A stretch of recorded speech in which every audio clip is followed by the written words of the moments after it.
Hello everyone, welcome back to my new vlog. So finally આજે આવી ગઈ છું એક નવા વ્લોગમાં નવી સવાર સાથે. એન્ડ ફાઇનલી આજે તો મને સારું થઈ ગયું. આઈ થિંક 2-3 દિવસમાં તો સારું થઈ ગયું, ને તો યુઝ્યુઅલી તો અઠવાડિયા 10 દિવસ સુધી તો સારું હોય જ નહીં, શરદી ઉધરસ થઈ હોય તો. એન્ડ અત્યારે થઈ ગયો લંચનો ટાઈમ. યસ, એન્ડ જોબે તો હું સવારે જઈને આવી 5:30થી તે આઈ થિંક 10 વાગ્યા સુધી. યસ, સો 10 વાગે હું ઘરે આવી ગઈ હતી. એન્ડ ઘરે આવીને તો અત્યારે તો હાલ કેટલા વાગ્યા, ઓલમોસ્ટ 11:15 થવા આવ્યા. એન્ડ ત્યાં સુધી મેં આરામ કર્યો થોડો એવો. એન્ડ જો અહીંયા સબ્જી મેં કાઢી દીધી બહાર. આનું શાક બનાવવાનું છે આજે, તુરિયાનું, જે અમે પટેલ બ્રધર્સમાંથી ખબર છે ને આવી રીતનું ચાખીને લાવ્યા હતા, સ્મેલ કરીને, જેની સુગંધ સારી આવે ને લઈ લઈએ. થોડું ચાખ્યું પણ હતું. સો ચલો આને કટિંગ કરીએ, પછી શાક બનાવીશું. એન્ડ શાક જોડે રસાવાળું શાક બનાવીશ તુરિયાનું. એન્ડ જોડે બનાવીશ બાજરીના રોટલા અને છાશ. સો યસ, એટલી તૈયારી કરીએ ફટાફટ, કેમ કે ઓલરેડી 11:15 થઈ ગયા છે. અંકિત અને ધ્રુવ બંને લોકો સ્ટોરમાં છે. સો યસ, એન્ડ આજનું વાતાવરણ કેવું છે બહાર જો તમને બતાવું. વાતાવરણ તો બહુ સારું હો, નોટ બેડ. ઠંડી તો નહીં પડતી હવે, 2-3 દિવસથી ગરમી લાગે, પણ વરસાદવાળું વાતાવરણ હોય, બધું ભીનું ભીનું આવું કંઈક. સો ફાઇનલી ગાઈસ, અહીંયા છે ને તુરિયા મેં સમારી દીધા છે ઓલરેડી. અને સૌથી પહેલાં શાક ધોયું હતું, પછી સમાર્યા. એન્ડ ઓઇલ પણ મૂકી દીધું હો, તેલ આવી ગયું થોડું થોડું. થોડી રાઈ, પછી ઢાંકણું મૂકીશું.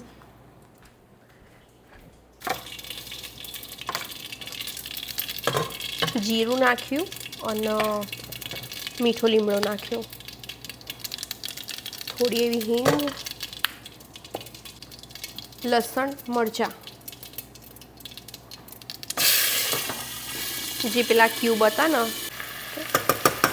હવે છે ને તુરિયું નાખી દઈશ હું.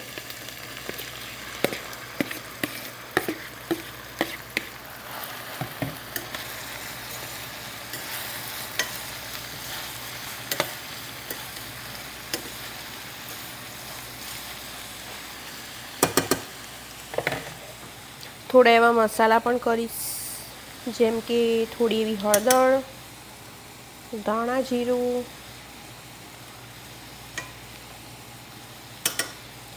એન્ડ સોલ્ટ પણ નાખીશ.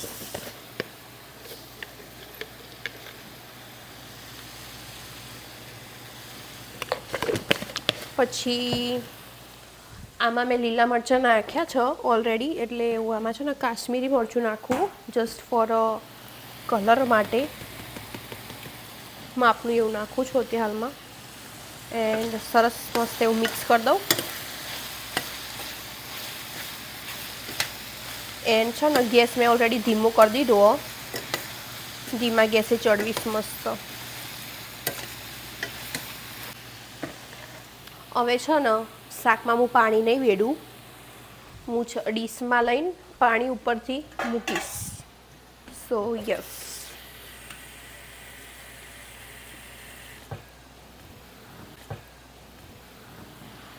આવી રીતનું મૂકીશ. એક સેજ ટીપું પાડી દઉં, જેથી અંદર ચોંટા નહીં ખાલી. ઓકે, બસ આવી રીતે ધીમા ગેસે ચડવા દઈશ. તો ચલો ત્યાં સુધી બાજરીના રોટલાની તૈયારી કરીએ. સો ગાઈસ, હજુ તો શાક ચડાવવા મૂકે છે ને 5-7 મિનિટ જેવું થયું હો. એન્ડ એકવાર જોઈ લઈએ અંદરથી કેવું થયું હો.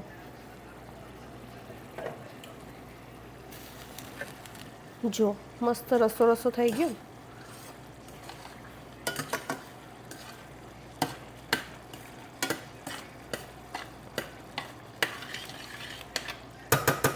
ચડાવવા દઈએ એમના એમ. એન્ડ બાજુમાં ઓલરેડી મેં કલાડી મૂકી દીધી રોટલા બનાવવા માટે. ઓકે,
સો ફાઇનલી ગાઈસ મેં એક રોટલો પાડી દીધો. હજુ અહીંયા આવું કંઈક થયો છે, જે મેં ઓલરેડી તમને ટિફિન બતાવ્યો.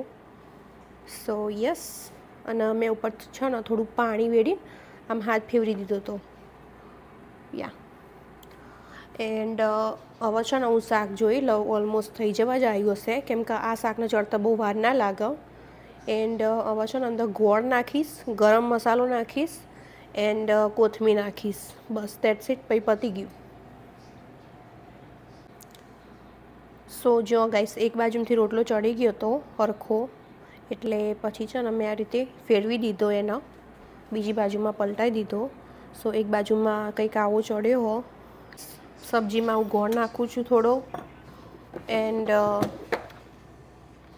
થોડો ગરમ મસાલો,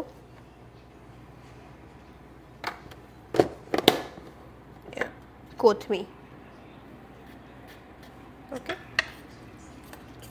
શાકનો ગેસ તો મેં ક્યારનો બંધ કરી દીધો. પડ્યું ઓગળી જશે ગોળ. ઓકે, તો સબ્જી ડન થઈ ગઈ કમ્પ્લીટ. ખાલી સોલ્ટ ને એવું ચાખી લેવાનું, વધારે ઓછું હોય તો મેનેજ કરી લેવાનું. આપણું ઢાંકણું ક્યાં ગયું? હવે ઢાંકીને એક બાજુ મૂકી દઈએ.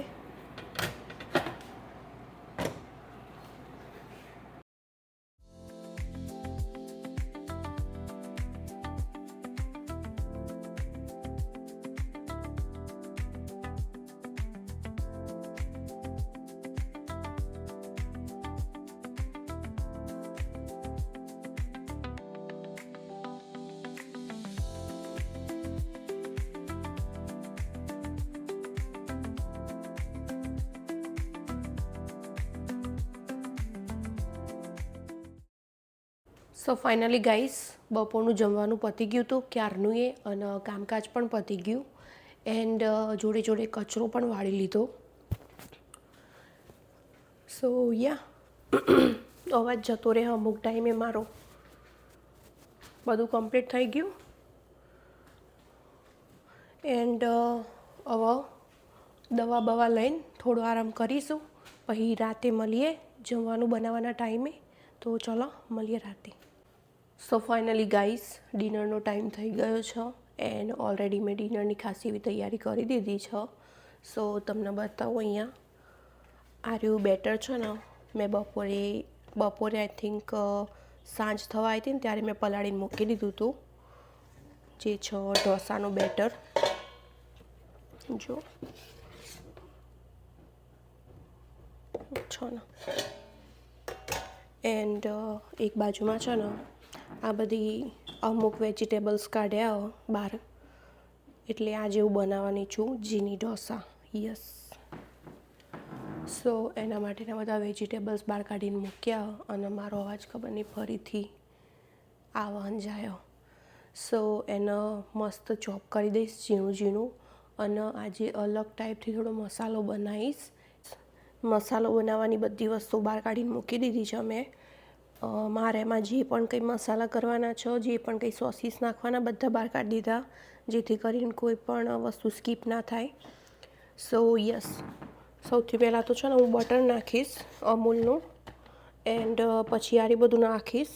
એને છે ને આ બધી વસ્તુને મેં સમારીને ધોઈ લીધું છે એકવાર ફરીથી, સરસ મસ્ત એવું 2-3 વખત.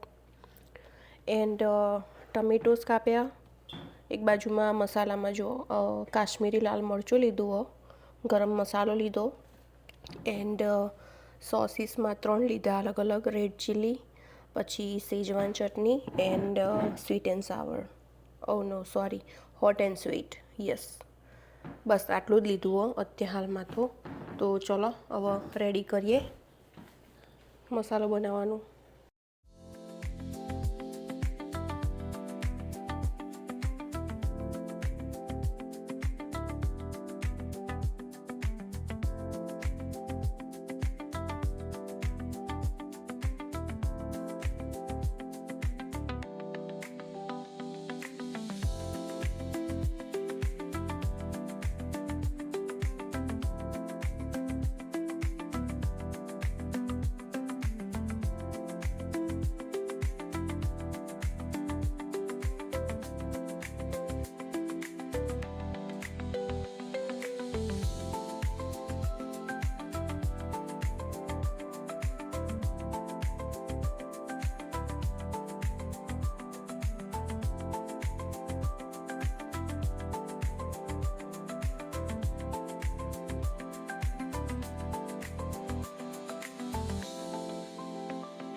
So finally guys stuffing ready થઈ ગયું છે અને હવે છે ને હું ગેસ બંધ કરું છું. સો યસ, જો કેવું દેખાય છે નજીકથી, સરસ.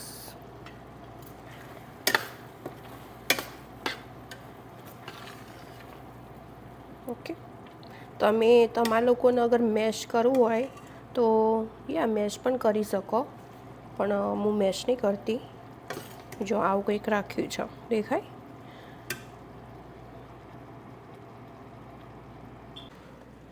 સો હવે છે ને હું બનાવીશ આ કોકોનટની ચટણી. યસ, આ જે સ્લાઈસ કોકોનટ છે ને એની. સો આટલા કોકોનટ બહાર કાઢી લીધા અમે.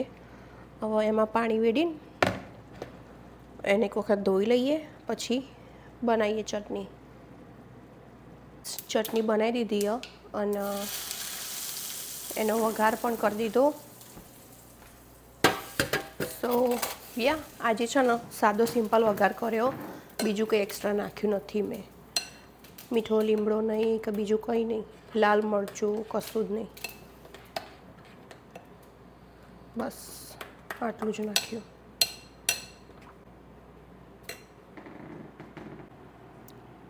સો ગાઈસ અત્યારે હાલ છે ને અમે આ પહેલો ઢોસો પાડ્યો છે. હજુ તો જોઈએ કેવો થાય. સારો જ થશે, એવરી ટાઈમ સારો થાય એટલે. સો ચડવીશું હવે એનો, પછી આગળ પેલું સ્ટફિંગને એવું નાખીએ એટલે ફરીથી તમને બતાવું. સો અહીંયા છે ને હું 1 ચમચી તેલ વેડીશ અંદર, થોડું માપનું, બહુ નહીં.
સો ફાઇનલી ગાઈસ મારી પ્લેટિંગ મેં કરી દીધી છે ઓલરેડી. બધા લોકોએ ખાઈ લીધું અને અંકિત છે ને મારી બાજુમાં ખાવા બેઠો હો. સો જો અહીંયા આર્યા જે મેં બનાવ્યા ને, આર્યા જીની ઢોસા બનાવ્યા અને આર્યો સાદો બનાવ્યો અને જોડે ચટણી લીધી. સો તમારા લોકોને પણ ખાવું હોય તો આવી જજો. જમવાનું પતી ગયું, કામકાજ પણ પતી ગયું છે. એન્ડ વાસણ ઘસી દીધા, કચરો વાળી દીધો. એન્ડ એક બાજુમાં જો અહીંયા છે ને મેં ગરમ પાણી કર્યું અને અંદર અજમો નાખ્યો, ઉકળવા માટે મૂક્યો. તો એનો નાશ હું પણ લઈશ અને રવિ પણ લેશે જોડે. સો યસ, એન્ડ હવે નાશને એવું લઈને પછી જઈશું હવના રૂમમાં બધા. અત્યારે આ બધા લોકો પબજી રમવા એટલે બોલ કરી ગાડી આવી.